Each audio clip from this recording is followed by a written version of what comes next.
Next speaker is Joseph Lukens from Oak Ridge National Lab, speaking on frequency bins for quantum information processing, please. Great, thank you for that introduction. It's an honor to be here. I thank the organizers for setting up such a fun workshop where we get to really focus on photonics in the quantum context. It's been very enjoyable, and it's a great opportunity for me to present here on it.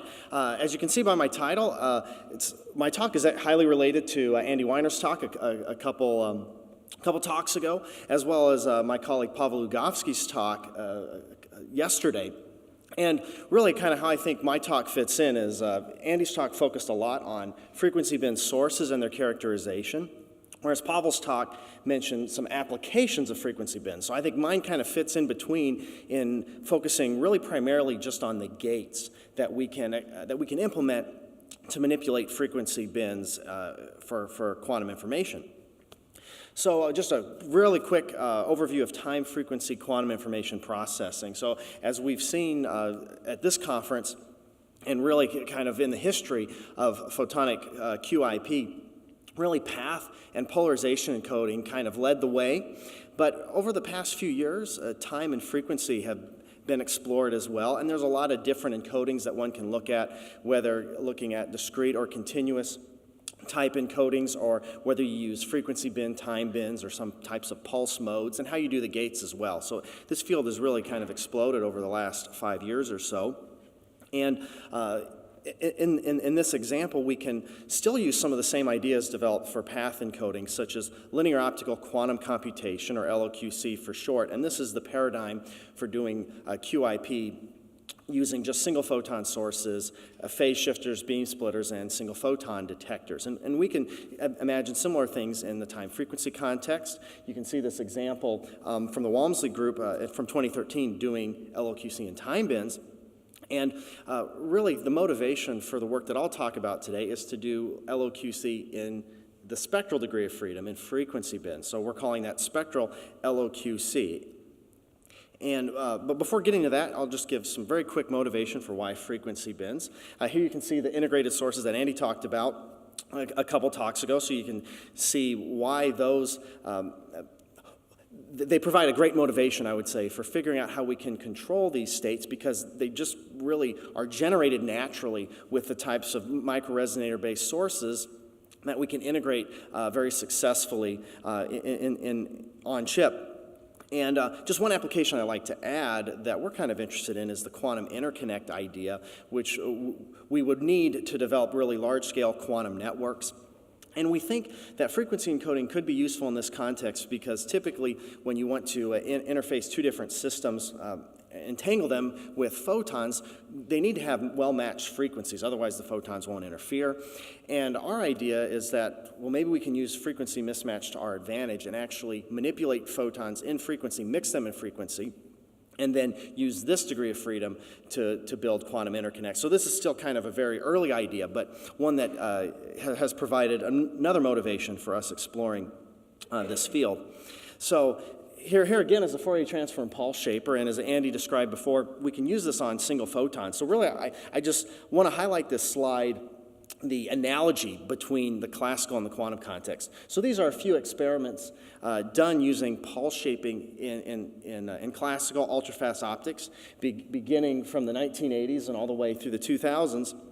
And I'll just flash over to some experiments done since 2005 doing pulse shaping for entangled photon pairs. And so you'll see that in all these examples, we have very similar shaped waveforms. Now what we're measuring is different in these two contexts. In this case, classical case, we're looking at intensity, whereas in the quantum case, at least for these experiments, we're looking at correlations between photon pairs. But again, the actual mathematical formulas that describe these correlations are very similar, and they can be manipulated by pulse shaping, by controlling the amplitude and phase of the frequency content of these entangled photons. So really the takeaway from this is that most all of what we envision doing in classical ultrafast optics with pulse shaping can be extended to the quantum domain and very effectively as well. And the second technology that we'll explore for manipulating frequency bins is electro-optic phase modulation. And so you can see the schematic of how a typical phase modulator works. And by driving it with an oscillating voltage, we can change the refractive index experienced by an optical field traveling between these two conductors, and therefore modulate the phase very rapidly as well. And of course, these components are ubiquitous in optical communications. And again, I have just selected just a few examples because they happen to look very similar to experiments that have been done with single and entangled photons as well. And again, the same ideas work. I mean, we're still dealing with light described by the same modes. We're just now talking about very different statistics when we go to the quantum context. And so we can really look to use these components in quantum information processing. At least that was our initial thought going into this. And in order to show that these are sufficient, we really need to develop and analyze a full-blown QIP system. So we need a qubit and ways to manipulate this qubit. So in this case, we define our qubit in the discrete case right now as one photon that exists in two different spectral bins. So we can imagine having a comb of frequency bins, so they're equispaced, and any two of these we could define as a single qubit. And to manipulate these, we use the components that I described on the last couple of slides. We have a phase shifter, which in practice is a pulse shaper, line-by-line pulse shaper, that allows us to apply an arbitrary phase to each of these frequency bins. And then we have a mode mixer. In this case, it's an electro-optic phase modulator, or EOM for short. And these, we imagine that they're being driven by some waveform that's periodic at this mode spacing. And what that'll do is create sidebands that will interfere with each other. And this is generally very a complex transformation. It's not just a simple beam splitter that has two modes in and two modes out. This really interacts with the full countably infinite set of frequency bins. And the scattering into outside of the two qubit, or excuse me, in this case, just one qubit space in this example, is one of the challenges in working with these systems. But we found that by cascading these EOMs and pulse shapers together, these probability amplitudes that spread out, we can bring back together and therefore realize gates with the same success probability that we have in path-encoded LOQC. And so that's exactly what we did in this first paper. We were able to show that these elements are sufficient for universal QIP by showing how we can do a universal gate set. And we also were able to show that they are scalable in the sense that as we increase the number of qubits, the number of components that we need doesn't scale exponentially, but actually linearly with the number of qubits. So that's very favorable scaling as well. And if you'd like more information on the theory, I invite you to check out this Optica paper from 2017. But for the majority of this talk, I would like to focus on the experiments that we've done since that initial implementation. And we've taken to calling this system, when we implement it, a quantum frequency processor, or QFP. And that for us is any sequence of these EOMs and pulse shapers for doing gate operations. And up to this point, we've looked at a QFP that consists of three elements. So an EOM, a pulse shaper, and an EOM. And this is a combination of the components we have available, and also that as you cascade a lot of these, loss becomes very prohibitive, and I'll get back to that later. But right now, 3 has been a very good choice for doing the basic gates that we're looking to explore here. And also, another simplification, in the initial theory, we've envisioned doing arbitrary RF waveforms to drive our EOMs. Now, that can be very difficult to do, especially if our repetition rate, in our case, is something like 25 gigahertz. So it's very hard to get good arbitrary waveforms at those rep rates, but we found that we can use sine wave only modulation and do very well with the gates that we've explored. And in some cases, to create a little more complexity, we use RF frequency doublers. So in one experiment for the frequency bin trigger, we actually not only have the fundamental RF tone, then we double it, and then we can add those together to give us a little more structure in the phase modulator driving waveforms.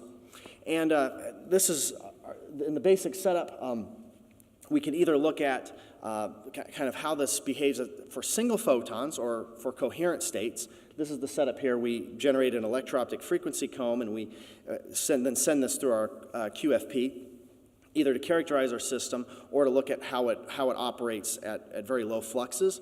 If we want to look at truly quantum effects through entanglement, we use a down conversion source. Now, we could use a a micro-ring resonator, which would actually be kind of what we're looking to do in the future with this system. But for us, it was very convenient to just use a periodically poled lithium niobate waveguide and then create the bins after generation with an etalon, just so that we could easily generate the spacings that we want, and in this case, 25 gigahertz. And so the experiments I'll talk about were done in collaboration with Andy Weiner, my former advisor at Purdue, and we've been able to have a lot of fun implementing basic gates in this paradigm. So this is a picture of our experimental setup. It's gone through several iterations. This picture is from about a year ago. And really all I want to highlight is that the components that we're using up to this point are very much off-the-shelf light wave communication type technology. Our Pulse Shaper is from Finisar Corporation. We have EOMs from EOSpace. And you see we have kind of typical RF cables and optical fibers. And this has been very good for our initial implementation, but I will point out that all these capabilities can be implemented on chip, and that's one of the reasons that I'm here at this conference, is we have a high interest in integrating all these capabilities in a much smaller, more stable, lower loss package. So the first experiment I'd like to describe for you is this frequency beam splitter, or Hadamard gate in the quantum information context. And so what we really want from this gate is we want to have two frequencies going in. We want them to overlap with 50% kind of reflectivity or transmissivity. We could define it that way. And then leave the system in these same two frequency bins. And kind of as pointed out by Paul's question as well, that we do have these issues when you have a single EOM of scattering outside of this two-bin space, but by putting a Pulse Shaper and another EOM following the first one, we can use interference to bring these frequency bins back, and so we can get, in principle, 100% success probability for keeping the photons in the single qubit space. We can do classical characterization with a frequency comb, and we found extremely high fidelity for this operation. And the success probability, which describes the effects of scattering, isn't exactly 1, and that's because we're using sine wave modulation. If we had fully arbitrary waveforms, that could reach 100%. So I just want to show a few examples of what happens as we go through the frequency beam splitter. So if we come in mode 1, you see we get equal amplitudes on the two output bins, 0 and 1. Or that was, excuse me, coming in mode 0. Then we come in mode 1. We also have outputs in 0 and 1. So you'll notice that we shifted the input, but we didn't shift the output modes. We're still keeping everything in the 0 and 1 bin space. And we can do superpositions with different phases to allow us to focus all of the photonic energy into either the 0 mode or the 1 mode at the output. And by extending, as I kind of alluded to before, if we add another RF harmonic to our system, we can create a more intricate RF waveform that allows us to do a tritter with very good properties as well. And so again, you can see this frequency bin tritter we have, as we move the input to our 3 different bins, the output again is a superposition of all, and then if we come in with a superposition, we can again get all the probability for the photon to be in one particular bin at the output to effectively 100%. If we attenuate down to the single photon level, so we only have one photon going through at a time, and we look, in this case, it's superpositions where we change the phase of our different bins, we have very high visibility interference looking at the counts in each of the different output frequency bins. So we published these results just last year, and I invite you to check out that reference for more information. But I will point out, up to this point, the experiment really, when we show it for low fluxes and for single photons, there's nothing truly quantum about it. It could all be described with classical optics. So our next step was to really show that this works with truly non-classical states of light. And a classic experiment to do is Hongel-Mandel interference, originally shown in the spatial domain. Just recently, it's been demonstrated for frequency bins as well. So here's the basic concept in the upper right side of this slide. Let's say we come in with 2 photons, one at a blue wavelength, the other at red. And when we go through the frequency beam splitter, we have different possibilities. Both could leave blue, both could leave red, or one could leave blue and one could leave red. Well, actually, the different amplitudes leading to them exiting at different colors can interfere destructively and and not happen at all, and then we will never see a coincidence between the blue mode and the red mode at the output. And this is classic Hongo-Mandel interference, but now in the frequency domain. And here you just highlight some recent examples using nonlinear mixers and also electro-optics as well, just to kind of benchmark what we're kind of looking at currently with Hongo-Mandel interference in the frequency domain. So our approach is also looking at frequency bins, but a little bit differently. We're actually going to tune the reflectivity of our beam splitter, and we should see a dip as we have a reflectivity, in our case, 50%, or essentially when we have a Hadamard gate, we should see no coincidences through this interference phenomenon. And how we do that experimentally, we generate frequency bin entangled photons, but we just filter out two particular bins, 0 and 1. And we take our beam splitter and scan the pulse shaper phase between 0 and pi. And I won't go into the details of how this translates, but effectively when you're at pi for this parameter, we have a Hadamard gate. When we're at 0, we have the identity operation, so you don't have any mixing. And so you can see in the left plot what the frequency bin reflectivity and transmissivity is as we tune the phase of our pulse shaper. And so we expect to see a dip in coincidences at pi radians, and that's exactly what we do see in the middle plot. That's our Hongo-Mandel dip for frequency bins, and you'll notice we have extremely high visibility. This is without subtracting any background as well, and we think this is because the electro-optic system that we're using and the control that we have over it really has really no intrinsic sources of noise that are added into the system. And this is in contrast to nonlinear optics, where oftentimes you have strong pump fields that can scatter photons into the modes that you're trying to measure. So we think this is one of the potential advantages of our approach to processing in frequency bins. And this was just recently published last year in Optica as well. So one of the things that we noted when we demonstrated this Hongo-Mandel interference is that if we have a frequency beam splitter that's tunable by changing some spectral parameter, we can envision implementing these in parallel in the frequency domain. And if we have different phases at different bins, we could envision doing different gates in parallel for frequency bins really in the same spatial mode. And so this is kind of a new capability, and one that I have not seen demonstrated, one that I think a lot of people haven't really been thinking about, how we can do different types of processing in the same spatial mode. And we're really not doing any serious spatial splitting of these in order to make this happen. We think this could be useful, especially for something like quantum networking.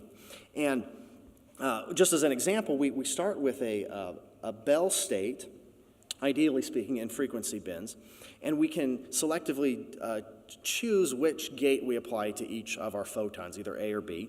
We look at the identity and the Hadamard gate. So if we apply the identity to both, so we have naturally occurring negative frequency correlation. So one photon has a higher frequency, then it's correlated with the other photon having a lower frequency. If we apply the Hadamard to just one photon, we actually remove these frequency correlations. But if we apply a Hadamard to both photons, we get back correlations, but now they're in the opposite sense. They flipped compared to how they were initially generated. And this is the raw data for this 2-qubit control experiment. So these are the coincidences between different frequency bins for photon A, photon B. So our numbering system here is 25 gigahertz bins. So you see we have a few empty ones in the center between these two photons. And you'll notice we have very few coincidences outside the 2x2 center, the 2x2 qubit space. And this again is because we've been able to remove this scattering problem with our EO modulation. And one thing we like to do to kind of quantify, or at least get some information from this measurement, we can use what was introduced in the last talk, actually, using conditional entropy type inequalities. In this case, we're just looking at an entanglement witness, but we can use the conditional entropy of the diagonal measurements here, and that actually can help us to show that we have entanglement in our system, and we are able to do that with these measurements. But we can actually go a little bit further than this and even reconstruct our entire state. So we're exploring ways to use Bayesian mean estimation, or BME, for estimating quantum systems with whatever measurements we've been able to achieve, whether a few counts or many counts, and to do this in a consistent way. And we were able to do so with those 4 measurements, get a very good estimate of our density matrix. And you'll notice that this is not tomographically complete. Typically, you would want to measure in the x, z, and y bases for qubits, and our case is actually equivalent to measuring just in x and z. And what this means is that we actually have higher errors for some of our elements than for others. And you can see that on the error for our density matrix that we estimate, that we have higher error in the imaginary parts. And that's just because we didn't measure the correlations in the y bases. Nevertheless, because of physical constraints, we can still get a very strong estimate of our fidelity with relatively low error. And so in our Bayesian approach, we do get a fidelity that's 92% using this technique.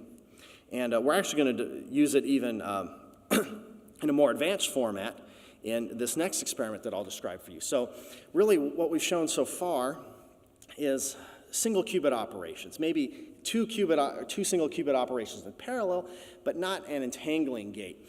And as you probably know, entangling gates are really kind of the Achilles heel of photonic quantum information processing. They're very challenging, and they're without having a stronger single photon nonlinearity, we're limited to only probabilistic operations. But we can still do them probabilistically, and we were able to show or find a solution for doing a controlled NOT gate in frequency bins with the components that we have available in our laboratory. This is a coincidence basis C-NOT gate, which means it succeeds whenever you get a coincidence between photons in the control bins, C here, and the target bins, T.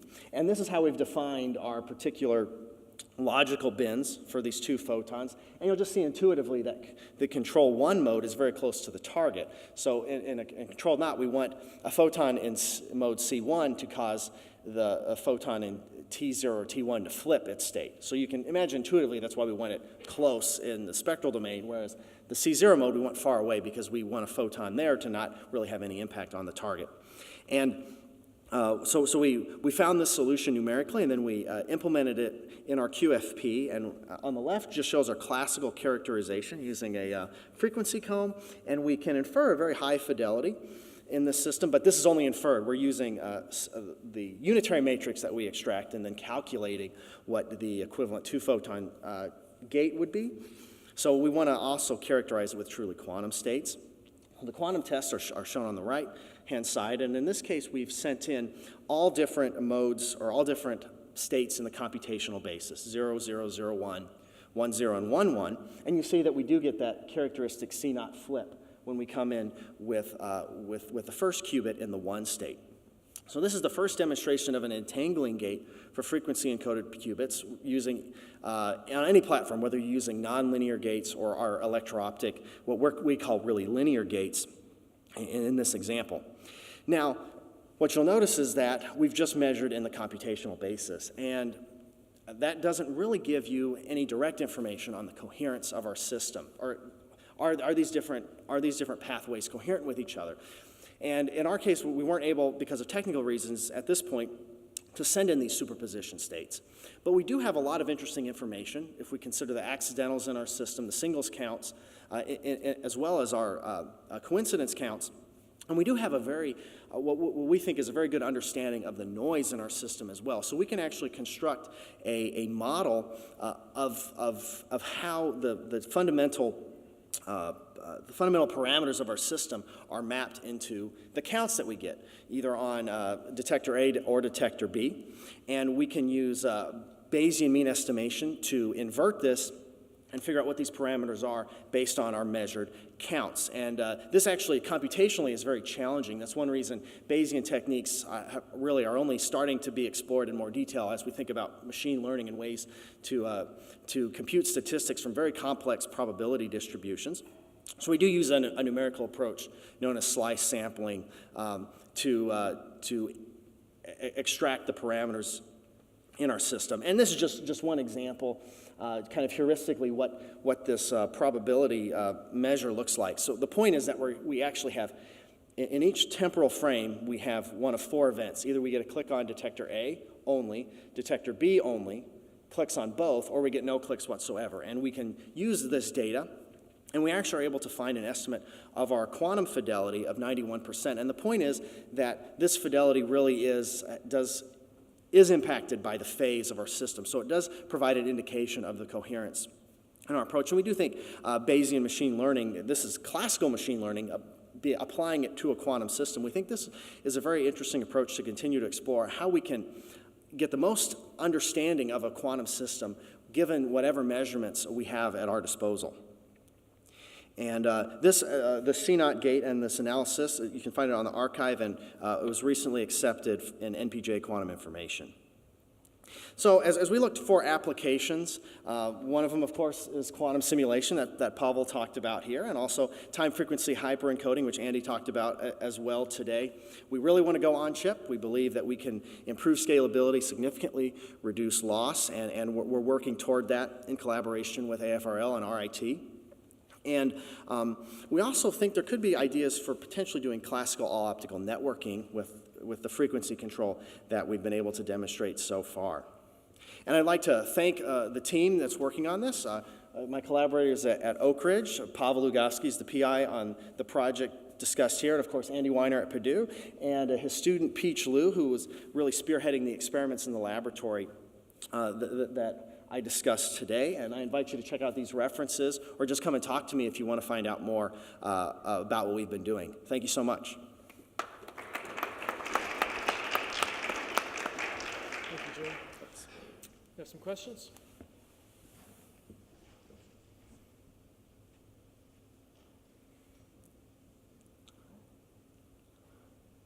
Great. Got off easy. There we go. Thank you.